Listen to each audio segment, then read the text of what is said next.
Assalamualaikum warahmatullahi wabarakatuh. Halo teman-teman semua. Kabar baik? Sehat?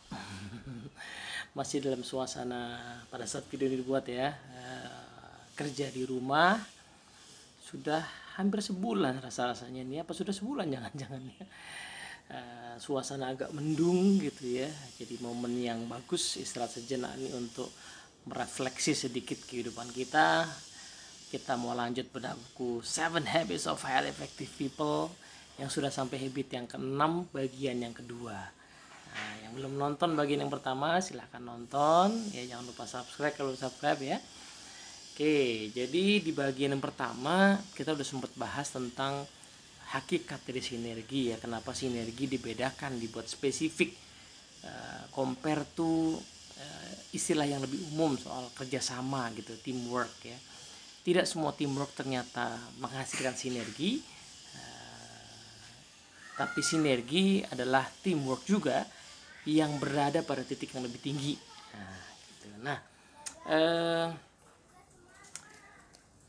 Di bagian yang kedua ini kita mau masuk ke dalam bahasan soal sinergi itu sebenarnya adalah usaha untuk mencapai yang disebut sebagai alternatif ketiga.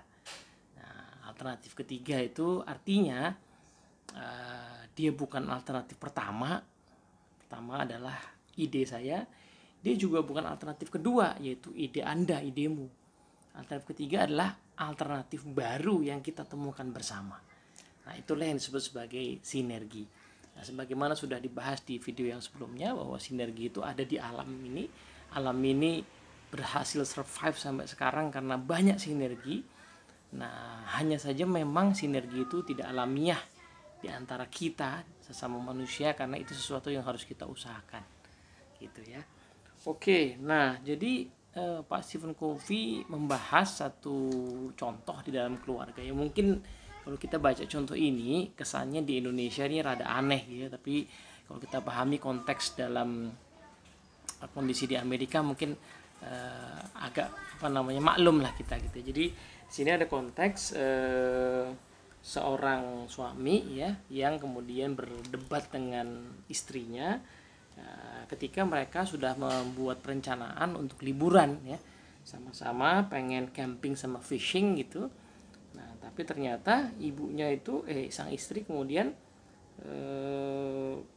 mengatakan bahwa dia pengen memanfaatkan momen liburan itu untuk mengunjungi ibunya ya, ibu sang istri ya, yang ya jaraknya lumayan jauh gitu, agak beda dari tempat mereka merencanakan camping.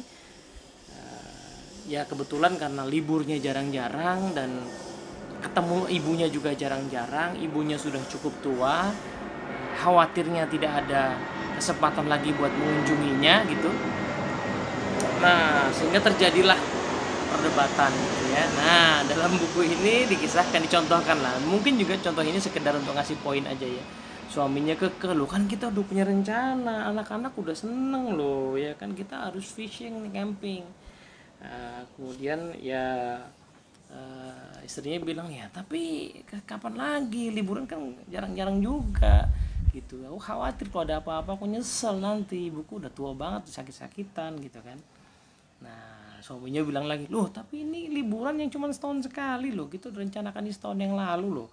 Ya kan anak-anak itu pasti bakal bosan banget kalau mereka suruh liburan di rumah neneknya.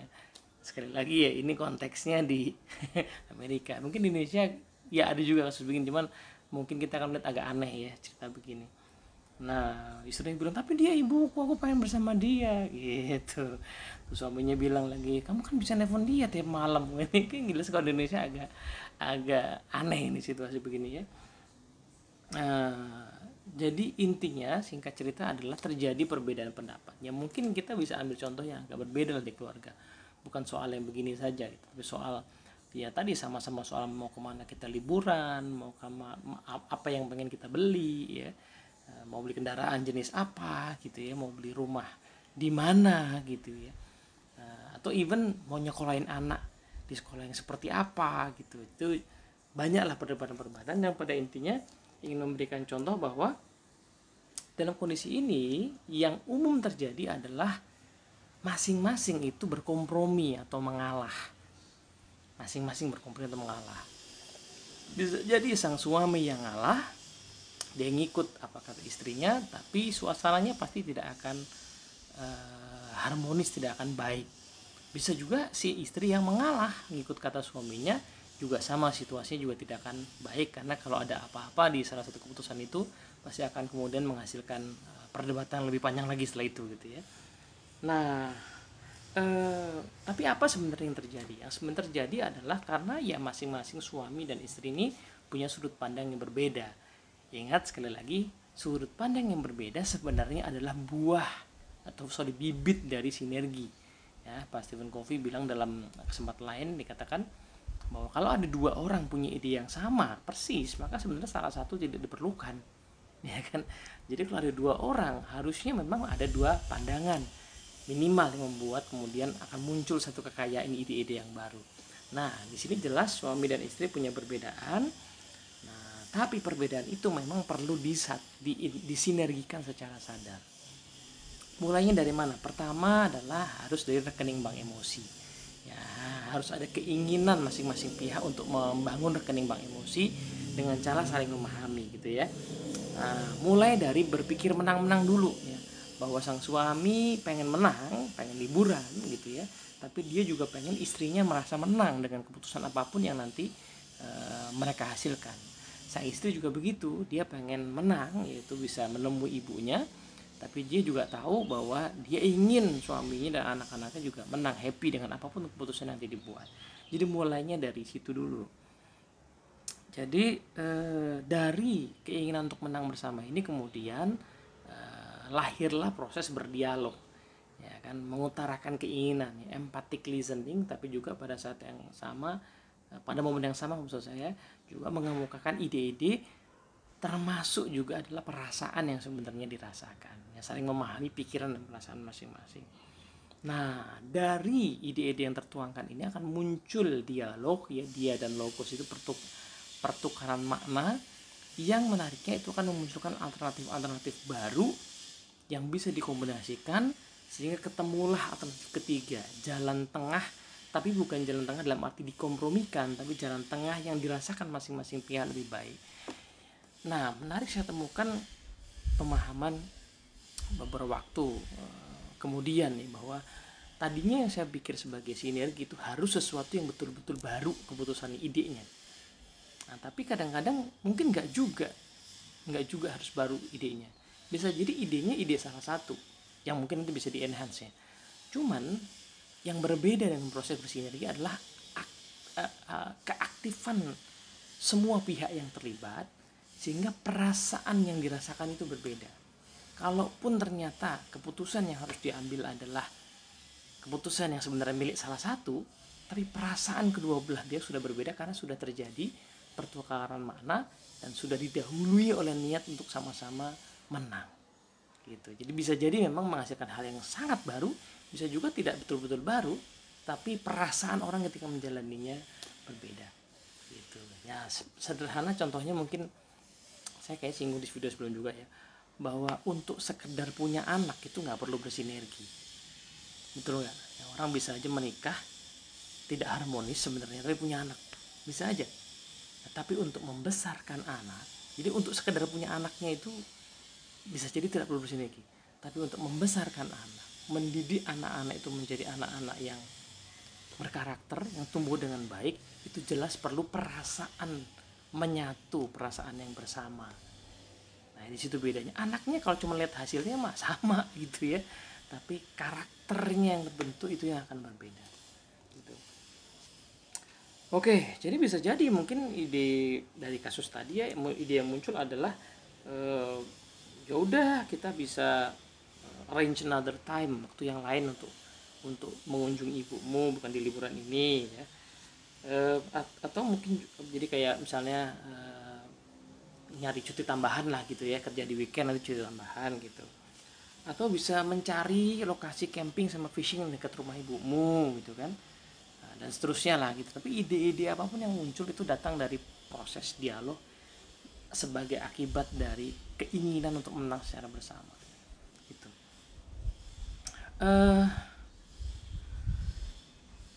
Jadi sinergi itu sebenarnya adalah sebuah antitesis dari pola pikir dikotomi. Ya, dikotomi atau either or itu, A atau B, idemu atau ideku gitu ya, atau ideku atau idemu itu pola pikir dikotomi. Sinergi adalah melampaui itu semua. Ya, keinginan untuk mencari sesuatu yang bukan aku dan bukan kamu, tapi kita gitu ya. Nah, seringkali dalam menyelesaikan permasalahan karena orang tidak terpikir atau tidak mau mengusahakan sinergi, mungkin energinya jauh lebih besar dikeluarkan. Kita bisa lihat di dunia pengadilan gitu ya, itu bagaimana banyak orang bersih tegang karena tidak mau bersinergi, ya, gontok-gontokan menggunakan dalil-dalil hukum, kuat-kuatan pengacara gitu ya, kuat-kuatan bukti, kuat-kuatan argumen, itu energinya besar sekali, luar biasa ya, karena orang tidak punya keinginan untuk menang bersama, untuk bersinergi, untuk mencari kemungkinan yang lebih tinggi gitu. Jadi jelas sebenarnya energi negatif sebagai konsekuensi dari tidak mau bersinergi itu jauh lebih besar gitu ya. Dalam buku lain anaknya Pak Stephen Covey, namanya Pak Stephen M.R. Covey ya, dalam buku Speed of Trust beliau katakan kalau trust tinggi, which is salah satu bahan bakarnya sinergi adalah trust. Trust itu tinggi, maka cost akan turun. Ya, organisasi yang trustnya tinggi itu tidak perlu terlalu banyak pagar-pagar yang dibuat. Nah, tetapi begitu trust rendah, maka pagar-pagarnya mesti banyak, yang melototin polisinya mesti banyak, maka cost akan meningkat gitu. Plus speed juga akan menurun ya, jadi lambat apa-apa gitu.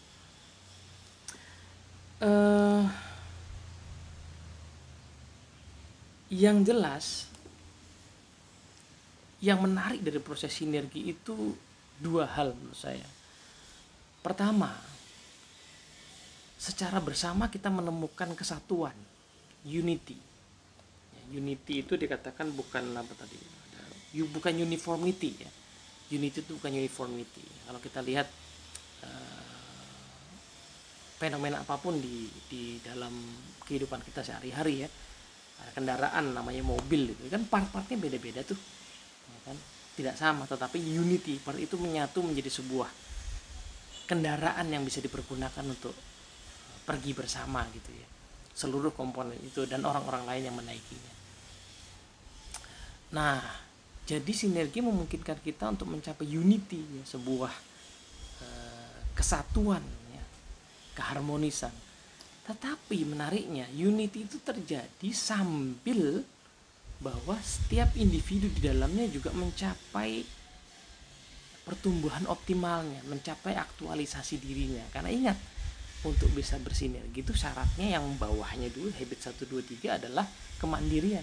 Jadi makin orang bersinergi, sebenarnya kemandiriannya makin muncul. Pakai metafora mobil tadi ya, mobil yang bisa bersinergi seluruh komponennya itu harus prima. Satu aja kabel yang tidak optimal, satu aja roda yang tidak optimal, maka mobil itu akan tidak bisa mencapai hasil yang optimal juga. Nah itu dia, saya jadi keingetan dalam dunia psikologi itu ada satu pendekatan terapi yang namanya family system terapi yang dipelopori oleh psikoterapis namanya Ibu Virginia Satir tahun 50-an, 60-an, 70-an mungkin juga ya. Nah tadinya saya pikir itu terapi untuk keluarga yang bermasalah, jadi keluarga itu diterapi karena keluarganya itu bermasalah, tapi rupa-rupanya enggak juga. Rupa-rupanya yang dimaksud dengan family system itu adalah bahwa kadang-kadang yang datang terapi itu satu orang, isunya satu orang, tapi yakinlah bahwa satu orang ini punya masalah, itu pasti ada dampak dari interaksi yang terjadi di dalam keluarga itu sendiri. Karena keluarga yang harmonis pasti seluruh komponennya juga bertumbuh secara optimal.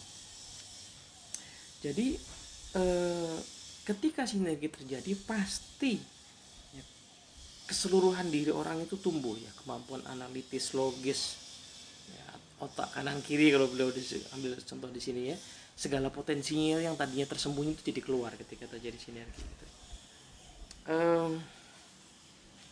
menarik bahwa Pak Stephen Covey menceritakan satu pertemuan beliau dengan seseorang eksekutif yang di sebuah seminar habis dengerin pemaparan soal habit yang keenam ini, kemudian ngajak ngobrol Pak Stephen Covey, kemudian bilang begini, tahu nggak Pak, justru saya kepikirnya ini bukan situasi di kantor, ini situasi rumah tangga saya.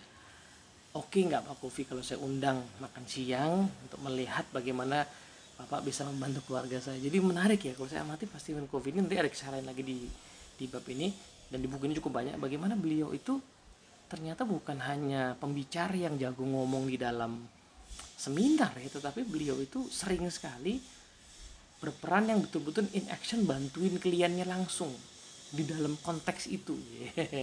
Jadi di sini saya pikir gila, ini sampai menemui makan siang eksekutif dengan istrinya ya.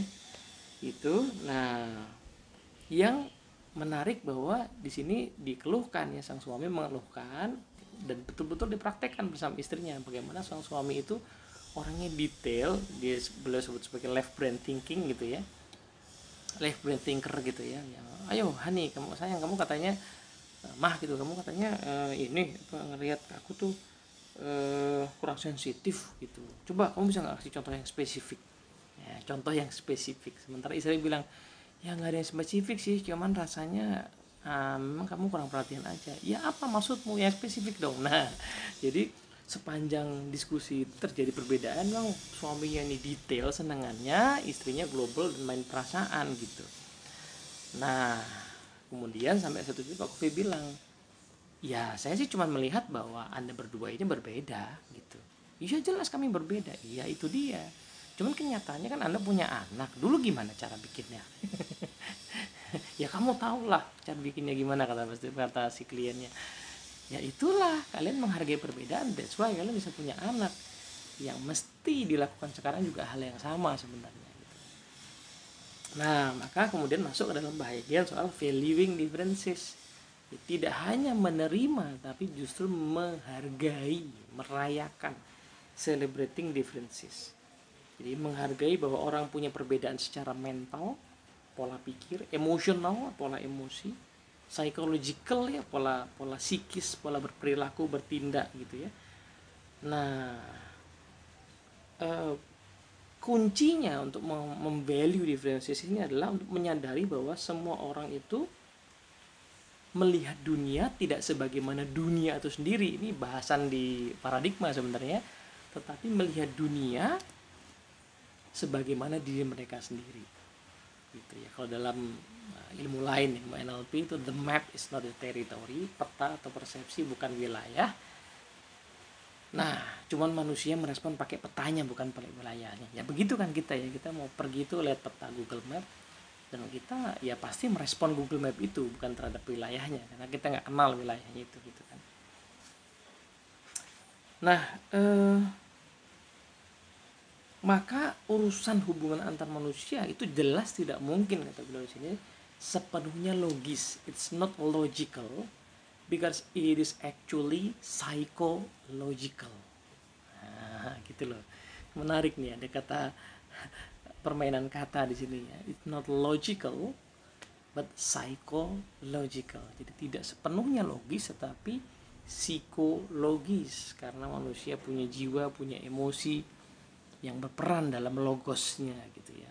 Ya kita sama-sama punya logos, tetapi logos itu dalam diri manusia dia berinteraksi ya dengan jiwa, dengan emosi seseorang.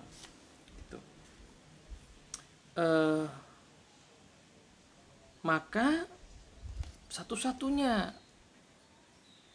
cara supaya kita bersinergi adalah dengan menghargai bahwa, ini beliau ambil contoh di bagian depan soal paradigma, bahwa kamu memang melihat wanita muda, saya melihat nenek-nenek, tapi itu bagus. Maka kalau gitu, oh kamu melihat cara yang berbeda, bantuin saya dong supaya bisa memahami cara pandangmu. Dari mananya sih kamu bisa melihat wanita muda? Kebalikannya juga, kamu nggak lihat nenek-nenek, nih saya kasih tahu ya gimana cara bisa melihat nenek-nenek ini dari sudut pandangmu gitu.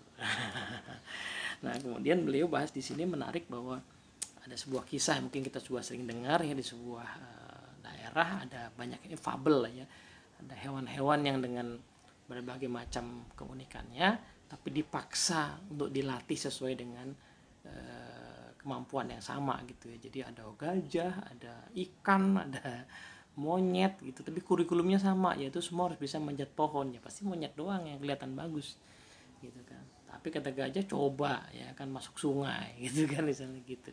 Coba meruntuhin pohon gede gitu. Oke, baik.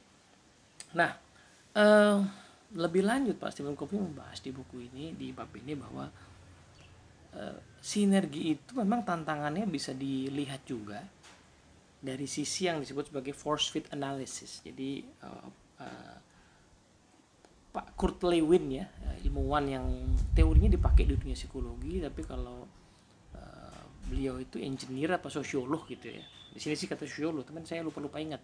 Cuma jelas teorinya masuk di dunia psikologi juga, bahwa yang namanya driving forces ya, itu pasti akan dilawan dengan restraining forces. Jadi di alam itu ada driving forces yang pasti akan dilawan oleh restraining forces gitu. Jadi demi menjaga keseimbangan dunia, nih dunia diciptakan selalu pakai gitu. Ada yang menggerakkan dan ada yang melawan pergerakan itu. Itulah sebabnya rumah ini berdiri ya. Kalau tidak ada kedua kekuatan tadi, rumah ini nggak akan bisa berdiri ya. Bata ditaruh langsung hancur gitu kan. Gitu.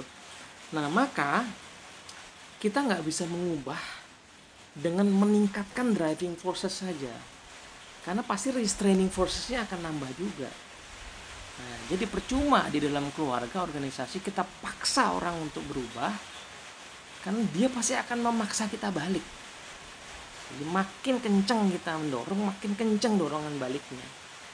Nah, itulah sebabnya maka habit 4, 5, dan 6 sebenarnya adalah cara untuk mengajak keluar dari dua tarik menarik tadi, meloosen, melemaskan daya tarik, daya dorong mendorong itu, sehingga kita ketemu sebuah keseimbangan baru gitu. Sebagaimana halnya kalau kita mau bongkar rumah ini menjadi bentuk yang berbeda, kan tidak dengan dipaksa-paksa ya, tapi dengan ya udah orangnya pindah dulu, didesain ulang, entah dibongkar semua atau di pinggir-pinggir dikeluarin dulu barang-barangnya, baru bisa diberesin. Kita nggak bisa sambil-sambil gitu ya, mau ganti atap sambil orang yang tetap di dalam, itu ya pasti akan timbul kerepotan gitu ya. Hujan lah, panas lah, debu lah gitu kan. Kita harus meloosen dulu situasinya, sehingga kemudian kita bisa menemukan keseimbangan baru ya. Daya tarik menarik itu, dorong mendorong tadi, bisa muncul keseimbangan baru gitu. Maka realnya bersinergi itu memang perlu kesediaan. Masing-masing pihak, minimal satu orang memulai dengan menanyakan, kita mau nggak nih menghasilkan hasil yang lebih bagus dari ide kita masing-masing. Kita mau gini-gini aja, mau apa, mau dapetin hasil yang lebih bagus gitu ya. Oke, nah tadi sempat saya singgung bahwa ada kisah lagi Pak Covey yang turun ke lapangan ya, ketemu dengan kliennya yang sedang bersiteru dengan kliennya lagi gitu ya. Kemudian diajarkanlah habit 4, 5, dan 6, kemudian langsung dipraktekkan, sehingga ternyata ketemu ya ide-ide baru ya, ini dengan vendor segala macam.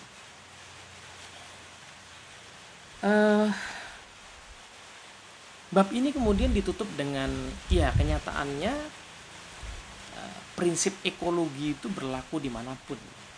Kita kan mengenal biasanya ekologi itu berlaku di dalam ilmu alam gitu, bahwa alam ini satu kesatuan yang saling mempengaruhi. Kemudian kita harus memperhatikan seluruh elemen, supaya kalau ada salah satu yang nggak terperhatikan, misalnya ada hewan tertentu di alam ini yang punya fungsi ya, kalau hewan itu dibunuh atau banyak dibasmi, maka pasti ada keseimbangan yang terganggu gitu. Nah, tapi ekologi ternyata juga berlaku di dalam seluruh proses kehidupan kita. Dalam keluarga ada ekologi, maka kita tidak bisa mengganggu dengan memaksakan pendapat kita. Ekologi itu kita harus mencari jalan supaya semuanya tetap berjalan selaras sambil mencapai perubahan-perubahan yang kita harapkan. Kita juga nggak bisa memaksa organisasi begitu dengan maunya kita, karena akan mengganggu keseimbangan ekologi yang sudah terbentuk. Kita perlu mencari cara yang baru supaya loosen tadi, daya dorong mendorongnya, kemudian kita akhirnya bisa menciptakan perbuatan baru. Nah, yang jelas saya dapat satu insight yang menarik ya, bahwa sinergi itu tadinya saya pikir ya sebagaimana habit yang lain, ini hanya pilihan saja, kita mau apa tidak gitu. Tapi beliau katakan kayaknya kalau kita mau, ya kan tadi ya, kalau ngomong 7 habit kan efektif gitu ya, keberhasilan yang berkelanjutan. Tadinya kan saya pikir bahwa ya udah tinggal kita mau pilih keberhasilan sementara atau berkelanjutan gitu kan. Tapi kalau saya pikir insight yang saya dapat adalah kayaknya nggak mungkin kita mengharapkan hasil yang sementara aja. Kita pasti pengen mengharapkan hasil yang jangka panjang kan. Kita nggak berharap perusahaan yang kita dirikan atau kantor tempat kita bekerja itu bangkrut tidak lama lagi. Kita nggak berharap itu. Kita juga nggak berharap rumah tangga kita itu cuman ya jangka waktu kontrak 10 tahun selesai. Nggak mungkin kita berharap itu. Kita juga nggak berharap hubungan kita dengan teman-teman kita, sahabat kita, saudara itu ya hubungan yang ala kadarnya lah. Jauh dalam hati kita pasti ada harapan bahwa hubungan keluarga tuh harmonis, bahwa meskipun kenyataannya nggak mudah, tapi ada harapan itu. Dan begitu juga dengan konteks yang lebih luas, kita berharap kota tempat kita tinggal itu juga survive penduduknya. Kita tidak berharap ada orang yang miskin di kota kita, di negara kita apalagi gitu. Kita tidak berharap siapapun tokoh politik yang kita pilih ya, ternyata yang kepilih yang lain juga, kita nggak berharap bahwa biarin deh yang kepilih yang lain nanti biar hancur sekalian. Nggak mungkin kita berharap itu. Jadi sebenarnya keinginan untuk bersinergi itu sebenarnya harusnya jadi keniscayaan ya. Suka nggak suka pada awalnya itu alamiah ya, suka nggak suka, tetapi itu sebuah keniscayaan karena kita pasti berharap hidup yang berkelanjutan, yang jangka panjang, tidak yang jangka pendek saja. Ya manusia memang pun kalau kita menyadari bahwa diri kita itu pasti ada akhirnya, umur kita ada akhirnya. Tapi nggak ada juga orang yang berharap bahwa apa yang dia kerjakan, apa yang dia rintis itu ketika dia meninggal hilang gitu. Kayaknya nggak ada yang berharap itu ya. Dia merintis sebuah komunitas, dia nggak berharap ya kalau sudah meninggal biarlah komunitas itu hilang. Kayaknya nggak ada harapan begitu. Even perusahaan juga sama. Ya kalau saya meninggal perusahaan bangkrut ya nggak apa-apa. Kayaknya nggak ada yang berharap seperti itu gitu. Nah, dan karena kita tidak berharap begitu, maka otomatis sinergi sepertinya adalah sebuah cara untuk berselancar bersama hukum alam yang perlu kita usahakan di situasi apapun. Dan jelas ini tidak mudah, ini perlu usaha menumbuhkan diri terus menerus. Maka dari itu kita perlu habit yang ke-7 nanti, habit yang akan mengajak kita terus menerus menaikkan kapasitas kita supaya bisa mandiri terus dan sekaligus bisa bersinergi terus apapun situasinya. Sampai sini dulu, moga-moga manfaat. Assalamualaikum warahmatullahi wabarakatuh.